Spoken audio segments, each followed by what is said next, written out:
El Señor esté con vosotros. Y con tu espíritu. Lectura del Santo Evangelio según San Juan. Gloria a ti, Señor.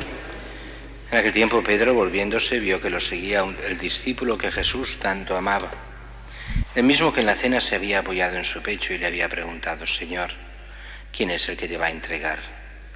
Al verlo, Pedro dice a Jesús: Señor, ¿y este qué? Jesús le contesta: si quiero que se quede hasta que yo venga, ¿a ti qué? Tú sígueme. Entonces empezó a correr entre los hermanos el rumor de que este discípulo no moriría. Pero no le dijo Jesús que no moriría, sino: si quiero que se quede hasta que yo venga, ¿a ti qué? Este es el discípulo que da testimonio de todo esto y lo ha escrito. Y nosotros sabemos que su testimonio es verdadero.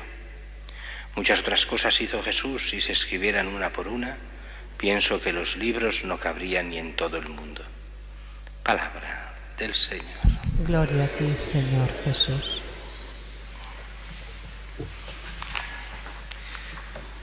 Hoy acabamos lo que es la Pascua a nivel de misa diaria, mañana con la gran fiesta de Pentecostés. Acabaremos todo lo que es la Pascua, pero además con esta gran fiesta que, aunque no se le da aparentemente mucha importancia, pero es la segunda fiesta del año. La primera es Pascua, la segunda Pentecostés, la tercera Navidad. Quiere decir que Pentecostés es fiesta importantísima, la fiesta de alguna forma de lo que será el inicio de la Iglesia actuante. Es el momento en que recibe el Espíritu Santo, que se cumplen las promesas de Cristo y la Iglesia empieza a salir a predicar, se empieza a desarrollar, y de aquí, en poco tiempo, llegando a todo lo que son los confines del Imperio Romano y hoy prácticamente en todo el mundo. Aunque consiemos siempre como con problemas, con líos, con dificultades, con el pecado que aleja de Cristo. Y así hoy acabamos dos libros. Por una parte, en la primera, los Hechos de los Apóstoles, y acabamos el Evangelio de San Juan. En los Hechos de los Apóstoles, en este final que nos muestra cuando se escribe. Se escribe justo después de que Pablo haya estado en la cárcel 2 años, y se supone que justo después del juicio de Pablo, en el que viene liberado Pablo, ahí ya no nos hablan ni de la liberación, con lo cual ese debe ser más o menos el momento en el que se escribe el libro de los Hechos de los Apóstoles y la primera parte de este libro, que es el Evangelio de Lucas. Hechos de los Apóstoles también de Lucas. ¿Cuándo estamos? Pues por ahí cerca del año 60, tal vez algo antes. Más o menos por esa época se escriben estos libros, y hoy nos dice simplemente lo último. Pablo ya ha sido embarcado hacia Roma, hemos saltado muchas cosas de sus peripecias, sus líos, sus naufragios, todos los problemas que ha tenido, pero ya está en Roma. Y solo llegar a Roma lo que hace es conseguir que le den lo que hoy diríamos una especie de libertad provisional, que era libertad vigilada, que era poderse mover donde quisiera por Roma, pero teniendo siempre encadenado a un soldado que se iba relevando y al cual tenía que pagar. Si lo quería, él pagaba al soldado su soldado, o sea que el sueldo. Y de esta forma, durante 2 años esperando el juicio, hasta que llega el juicio y lo absuelven. Y eso hace que él pueda presentarse a los judíos y a los cristianos. Primero a los judíos para decirles que él no está contra la ley, sino que es todo al revés, está a favor de la ley, y esta ley es Cristo. Pero que no está contra las tradiciones judías, ni mucho menos, como dicen desde Jerusalén. Y que él no piensa acusar y tirar contra los judíos. Recordemos que muy pocos años antes los judíos habían sido expulsados de Roma, en el año 49-50, y aquí estamos 10 años después. Debían tener miedo de que intentan juzgar a un romano, nacionalidad romana, y que no se tire contra ellos, que lo que haga es acusar al emperador de las prácticas judías antirromanas. Y por eso les tranquiliza que no va por ahí, que no piensa ir contra ellos, y además que él no ha hecho nada contra la ley judía, pero que él es cristiano. Y así predica durante estos 2 años de cárcel el reino de Dios, enseña a Cristo en libertad y llevando siempre un soldado romano al lado. Nadie se atreve entre los judíos a ponerse contra él. Aquello que parece una desgracia, tener que ir encadenado a un soldado, hará que sea la primera vez en tantos años de predicación de Pablo que ni le apalean, ni le tiran piedras, ni lo dejan medio muerto, ni nada. Puede libremente predicar, puede libremente hablar de Cristo. Y va no creando, que ya estaba, pero sí creciendo la comunidad de Roma. Y aquí, a poco después, estará también San Pedro en Roma. Lo cual quiere decir que estamos aquí justo antes de la llegada de San Pedro, finales de los años 50 seguramente. Mientras que el Evangelio de hoy es el final de la carta del Evangelio de San Juan. Un Evangelio extraño porque nos dice todo lo que no dicen los otros Evangelios.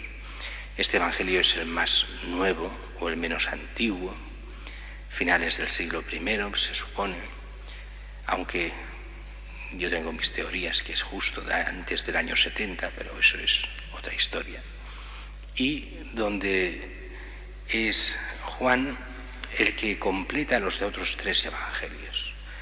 Todos los cristianos ya conocían Mateo, Marcos y Lucas, y él ha completado con toda la cristología, con el significado, con todas aquellas cosas que él, como apóstol y el apóstol de confianza de Jesús, uno de los 3 apóstoles de mayor confianza de Jesús, conoce todo de primera persona y ha tenido tiempo para reflexionarlo y la ayuda del Espíritu Santo para poderlo entender hasta el fondo. Y por eso completa de forma magistral los otros 3 evangelios. Y aquí nos dicen cosas curiosas. Continuamos el evangelio de ayer, que si os acordáis era el de Pedro, pastorea mis ovejas. Y después de esto, y dar la misión a Pedro de ser el pastor universal de la Iglesia, es Pedro que pregunta a Jesús: bueno, ¿y de este qué? O sea, ¿de Juan qué? Y entonces el Señor, que no le gustan las tonterías y las curiosidades, sino que va solo a lo necesario, dice: si quiero que se quede hasta que yo venga, ¿a ti qué? Le había profetizado justo antes, después de que sea pastor, de que moriría, le llevarían donde él no quería y que moriría mártir. ¿Y este qué? ¿Juan hace morir mártir también? Y Jesús es el que dice: ¿y a ti qué te importa? En el fondo le está diciendo esto. Señor, si quiero que se quede hasta que yo venga, ¿a ti qué? Tú sígueme. O sea, tú haz la voluntad de Dios y de Él ya se hará también lo que Dios quiera. Y por eso empieza a correr el bulo de que San Juan no moriría. De hecho, es el único apóstol que no murió mártir. Según toda la tradición, fue también martirizado, pero salió vivo del martirio. Hay esa tradición de que fue hervido en aceite ardiente, y así existe la capilla en Roma de San Juan en aceite. Pero a la hora de la verdad no murió en ningún martirio, sino que murió, al menos según toda la tradición, de viejo y de muy viejo. Y por eso se iba creyendo, haciendo esta creencia, que no moriría. Y con que eso ya estaba en vida de él, y ya se empezaba a decir, siendo él el último en morir. Él mismo en el Evangelio escribe que una cosa es lo que la gente dice y otra la que Jesús dijo. Jesús no dijo que no moriría, sino: si quiero que se quede hasta que yo venga, ¿a ti qué? Yo haré lo que quiera, que para eso soy el Señor, viene a decir. Y después nos dice: bien, aquí tenéis el Evangelio, pero en realidad no está todo lo de Cristo, ni mucho menos. No habría libros en el mundo, o no cabrían los libros en el mundo para explicar todo lo que Cristo hizo. Y en el fondo tiene razón, porque la explicación de las cosas de Cristo es tan de Dios que no hay espacio en el mundo para poder ni tan solo explicar al 100% lo que es y significa todo el amor de Dios en uno solo de los milagros, en uno solo de los prodigios, en el sentido solo de la encarnación. Allí no hay libros en el mundo capaces de explicarlo, porque supera en todo lo que podemos escribir. Es aquello que tantos santos, a empezar por Santo Tomás de Aquino, decían al final de su vida: ¿de qué me han servido los libros? Si resulta que Dios es inmensamente más grande, más impresionante de todo lo que yo pueda haber escrito y de lo que podría llegar a escribir. Pues también nos pasa a nosotros. A veces despreciamos a Dios no dándole el aprecio necesario, cuando en realidad Él es muchísimo más de todo lo que podemos llegar a soñar.